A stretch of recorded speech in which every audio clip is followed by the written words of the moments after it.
todos, estamos então aqui para a segunda parte do vídeo de resumo semanal de leituras. Desta vez então os livros que não são de autores portugueses e que eu li durante esta semana. O primeiro livro que eu vos tenho para vos mostrar foi então O Caderno dos Sonhos, de Julian Sandel, um livro que me foi gentilmente cedido pela Porta Editora, a quem muito agradeço. A capa é linda, a contracapa também, ele vinha numa caixinha também espetacular, maravilhosa, com um bloquinho, com um caderno, tudo muito fofo, e eu tenho que dar os parabéns à Porta Editora porque foi sem dúvida uma forma diferente, uma forma muito, mas mesmo muito bonita de divulgar então este livro. E eu confesso, eu li a sinopse e pensei logo, isto é um livro que me vai deixar com o coraçãozinho apertado. Porquê? Porque temos aqui então a história de Thelma. Ela é uma mãe solteira e é mãe do Luís. O Luís tem 12 anos. E numa manhã estão a ir, eu penso que é para tomar o pequeno almoço, para tomar o brunch, ou para almoçar com a mãe da Thelma, não estou bem certa, é uma refeição. E ela está aí com o filho vai com o seu skate, ela recebe uma chamada do trabalho, ela é muito dedicada ao trabalho e é tão dedicada ao trabalho que ela sente que às vezes coloca o trabalho em primeiro lugar. E então bateu a sua chamada, vai falar, o filho faz-lhe sinal, quer lhe dizer algo, vai chateado, vai-se embora chateado. E às tantas, o filho então com o skate não consegue parar a tempo, não consegue e acaba por ser então atropelado aqui por um caminhão, ou abarroado aqui por um caminhão, e o mundo da Thelma sofre então um abalo. E nós acompanhamos esta aflição dela, a forma como ela sente que não foi só o relógio que parou quando ela deu conta do acidente, quando ela ouve o barulho dos pneus. Todo o seu mundo para, e a forma como ela ressente as coisas. O Luís é levado para o hospital, é tratado, mas ele está em coma e o prognóstico é mesmo muito, muito reservado. Ela vai tentando acompanhar, vai tentando manter a esperança e num dia em casa a tentar arrumar o quarto do filho. Enquanto então um caderno onde o Luís vai registando os sonhos que tem, aquilo que gostaria de fazer antes de morrer. E a Thelma decide então, eu vou fazer isto pelo meu filho, eu vou fazer todos os sonhos dele, vou cumprir, vou registrar, vou gravar, vou-lhe contar, vou-lhe mostrar os filhos para o fazer acordar, porque o Luís não desperta do coma. E vamos acompanhando então esta viagem por imensos sítios, coisas que ela tem que fazer, e é um livro que tem aqui um equilíbrio muito equilibrado, mas tem aqui um bom equilíbrio então entre partes mais cómicas, partes mais divertidas, porque há cenas aqui então dessas aventuras que a Thelma tenta viver pelo seu filho, que são mesmo divertidas.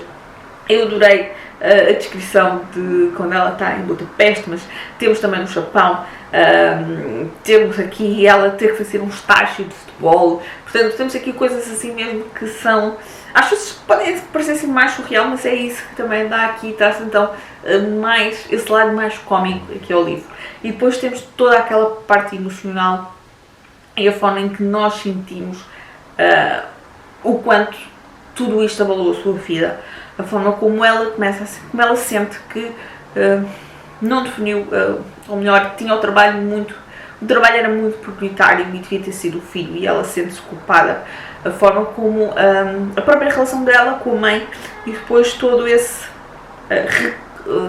reaprender ou voltar a relacionar-se com a mãe, a forma, reaproximação, aproximar esse contacto, esse amor, apaixonar-se outra vez na relação com a mãe.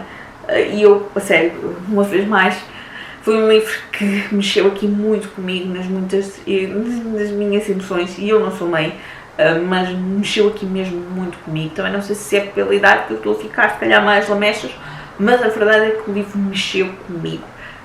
E este registro cómico e mais triste funcionou muito bem. Eu vou dar 5 estrelas porque sem dúvida foi um livro que me conquistou, foi uma narrativa que me conquistou. E foi mesmo muito bom esta parte emocional, a forma como tudo vai chegando, a sério. Adorei, muito obrigada Porta Editora. E seria um livro que, à partida, só olhando para a capa, se calhar podia pensar que seria mais romântico e se calhar nem leria a opinião, a sinopse, e sem dúvida, muito obrigada, porque foi uma leitura que me conquistou mesmo, e eu pela capa acharia que não. O próximo livro é um género completamente diferente, e estou a falar de 1794, um livro que me foi gentilmente cedido pelo Suma de Letras, a quem eu muito agradeço, e então, o segundo volume da trilogia iniciada com 1793. Este é então também um thriller histórico, portanto, foi um livro para o projeto September Thrills, da Dora e da Cristina Gaspar. Voltamos então aqui a reencontrar personagens do primeiro livro, nomeadamente a Ana Cetina e o Michael Cardell, e temos depois toda aqui uma história nova mais relacionada então aqui com o crime e que vai aqui desencadear toda esta história. A história inicia então, eu já ia preparada pela estrutura do livro, porque foi algo que no primeiro livro, no início, estranhei um bocado. Então o livro está dividido em várias partes, cada parte mais dedicada a uma das personagens. E depois nós, no fim, vamos percebendo aqui a ligação. A história iniciou-se então aqui com um jovem de uma família abastada, o Eric. E ele tem problemas com a família por causa então de um amor proibido. E ele acaba por ter que ir para uma ilha nas Antinas e lá vamos viver aqui uma história muito crua, muito dura, com aqui muita violência, porque essa ilha sobrevive então do negócio de tráfico de escravos, portanto podem perceber que não é fácil e é algo que eu quero deixar. O autor não nos poupa a pormenores. O autor tem uma escrita muito gráfica, não nos poupa a crueldade, ela está lá toda de uma forma muito crua, muito dura, é exposta, nós estamos expostos aqui a toda aquela sociedade, a toda aquela pobreza, a toda aquela violência que há, ou que havia em Estocolmo também, e aqui nesta parte, na ilha, nas Antinas, e portanto é um livro muito gráfico, muito violento. Depois voltamos então a Estocolmo, o jovem regressa à família e acaba, temos aqui depois então um relato de uma mãe que acaba então por contactar o Michael porque a sua filha foi assassinada na noite de núpcias e brutalmente assassinada. E portanto ela quer que o Michael investigue. E portanto nós vamos aqui uma vez mais acompanhando esta investigação, mas de uma forma muito súbita e muito subtil. O foco lá está a cidade, as personagens. As personagens são extremamente reais, extremamente credíveis. Toda a cidade, toda aquela movimentação, e tal como eu disse, ele não nos poupa a violência, ele não nos poupa a problemas de álcool, ele não nos poupa a toda aquela parte gráfica que vocês têm que ter estômago para ler. Não é um livro para toda a gente, não. Mas eu adorei, eu vou dar 5 estrelas, eu gostei, eu fui depois de ter escrito a minha opinião, eu vi que para algumas pessoas este livro não foi tão bom como o primeiro. Para mim funcionou ao contrário, eu percebi muito, eu entrei na história deste muito facilmente, talvez por lá estar, vir preparada com a tal estrutura do outro livro, que no primeiro senti essa dificuldade, não percebi a ligação, e neste foi então mais fácil. E depois toda a caracterização que o autor faz de todas as personagens, da forma como elas nos são apresentadas, da forma como nós conhecemos essas personagens. Nós aqui não temos o Cecil, mas temos o irmão, o Emil, e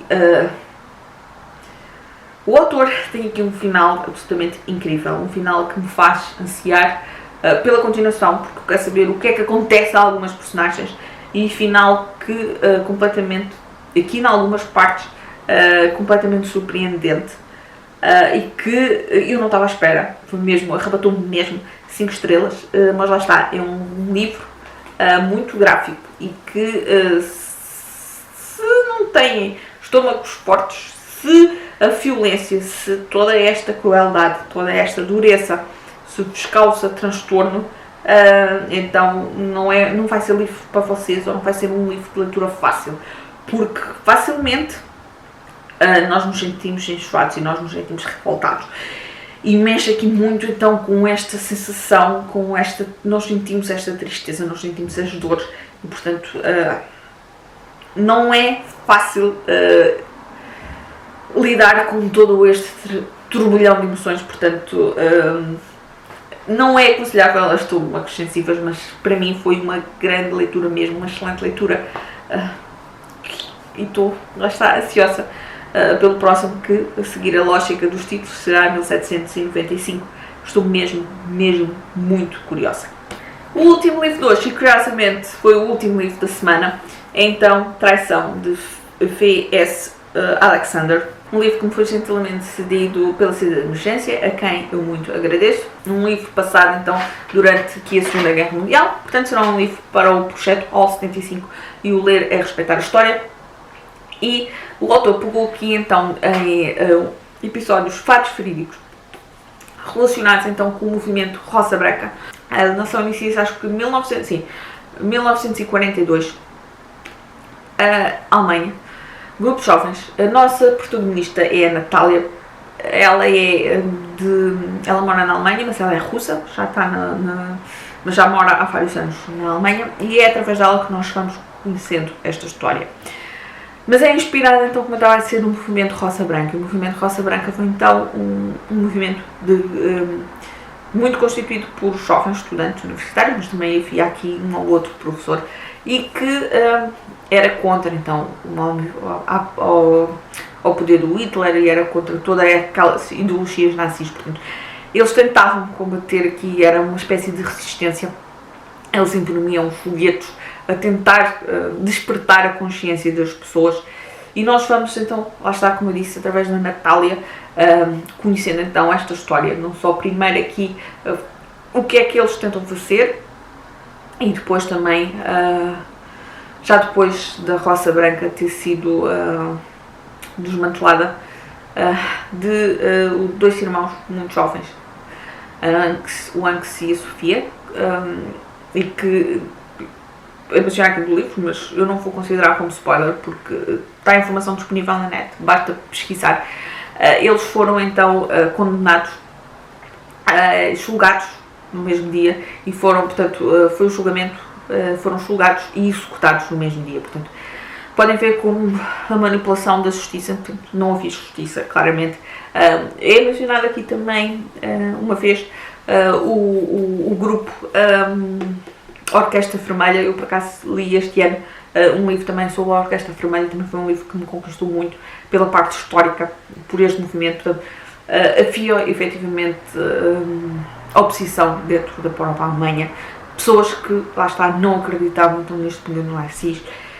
E é um livro que eu gostei muito aqui pela parte histórica, pela forma como foi julgando toda essa informação. Eu não conhecia o movimento Rosa Branca e por isso gostei muito mesmo dessa parte. A forma como também temos aqui, que tenta haver, e como o nome indica, traição, portanto, pessoas infiltradas que se tentam então aproveitar e que se tentam fazer, que tentam convencer os outros que pensam da mesma forma, para depois então tentar desmantelar tudo. Eu vou dar 4 estrelas ao livro, eu vou explicar porquê as 4 e não as 5. Eu senti muita dificuldade então aqui com a Natália. É a nossa protagonista. Ela é uma jovem, ela tem ideias, ela é decidida, como digo, ela tem ideias, ela tem o seu caráter forte e é decidida, mas confesso que, e depois ela no fim passa por muita coisa, porque lá está, é através dela que nós vamos conhecendo a história. Mas eu não consegui sentir nenhuma ligação com que há a Natália. Não sei se foi problema meu, se foi a forma como o autor nos foi aqui apresentando ela, a jovem, mas não sei, tipo mesmo, e fiquei triste por isso, porque seria uma personagem que à partida eu conseguiria facilmente sentir que estava dentro da história, sentir a personagem, e eu senti que estava na história, mas não consegui esta ligação à personagem. Consegui identificar mais com outras, ou senti-me mais próximo de outras, e não tanto aqui a ela. Portanto, senti-me eu vivi a história com muita intensidade, mas como se fosse um bocado mais à distância e não tanto como se fosse ela. É um bocadinho mais por aí, não consegui ir mais por aí, mas é ainda assim uma grande história, 4 estrelas, umas 4 estrelas bem sólidas, porque lá está, foi esta relação aqui com a personagem que não me fez, lá está, que me faltou na parte emocional. Eu senti que não tinha então tanto impacto emocional como eu estava à espera, como eu estava mesmo à espera que sentisse aqui tudo muito apertadinho, e confesso que para mim falhou nessa parte, não consegui essa ligação, mas lá está, não sei se é problema do livro, se foi problema meu não ter conseguido então aqui, mas ainda assim uma grande história. E pronto, foram estas então as 3 leituras desta segunda parte do vídeo da semana. Digam-me então se leram algum destes, se ficaram curiosos, contem-me tudo cá em baixo. Eu vou ficar por aqui, um beijinho e até ao próximo vídeo.